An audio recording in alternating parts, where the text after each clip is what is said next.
Господин Ивайло Калфин разчисти авгиевите обори на пенсионната система и чрез една смела реформа заложи трайни решения за десетилетия напред.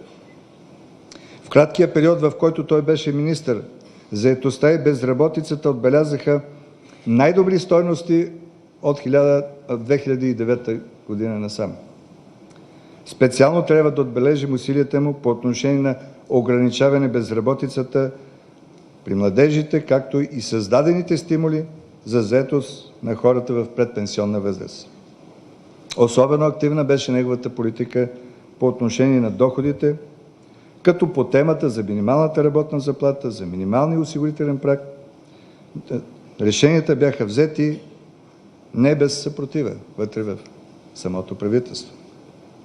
За първи път беше приет годишен план по демографската стратегия с конкретни мерки, чието изпълнение започна.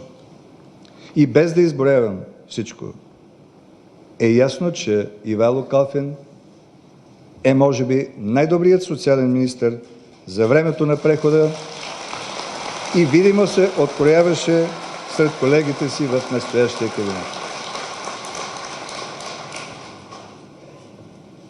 Напускането на властта от страна на АБВ роди, може би, най-смешните опорни точки на прехода от страна на нашите опоненти.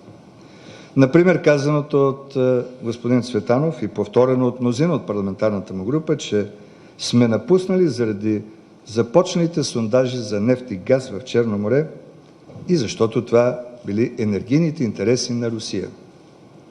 Темата развиха, впрочем, и външният министър, енергийният министър, подчертавайки, че ние пречим, когато те, ето, видите ли, са на път да постигнат енергийна диверсификация за България. Най-вече по линия на интерконектора с Гърция. В тази връзка искам да кажа: приветствам всички усилия за реализация на местен добив на газ и петрол. Дай Боже, ако някога дадат добър резултат, това ще облегчи родната енергетика и икономика. Второ, проектът за газопровод Южен поток предвиждаше транзит на повече от 60 милиарда кубически метра газ през България и можеше да носи приблизително около 500 милиона годишни такси на нашия бюджет. Отделно, че заедно с строителството на Белене, това можеше да докара около 15 милиарда по изчисленията на специалистите инвестиции в родната икономика. Колко са сега инвестициите, да каже господин Лукарски? И трето, когато става дума за тази междусистемна връзка с Гърция, точно преди 8 години, когато ГЕРБ спечели изборите, но Борисов още не беше премиер, аз настоях и той изпрати един от шефовете на енергетиката, за да подпише от българска страна за строителството на този интерконектор.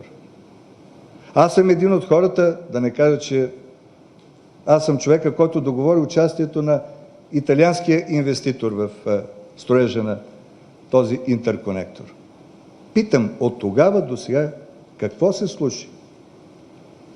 Какво беше направено? Те ми говорят за диверсификация. Извинете, ето тук е министър, има много мои колеги. Пак преди 8 години ние договорихме в Баку, в Туркменистан, в редица други страни огромни количества от порядъка на няколко милиарда кубометра газ за България. От тогава до сега нула. Кръгла нула е направеното. Всеки министър, който отива в Баку, всеки път твърди, че е договорил тези количества. Това вече се е случило. Намерете начин да ги докарате тук. Така че, казвам това не за да изтъквам собствени заслуги, а за да апелирам да се свалят тези грешни, тези смешни опорни точки и да дебатираме по същество, да дебатираме за политики, да дебатираме като държавници.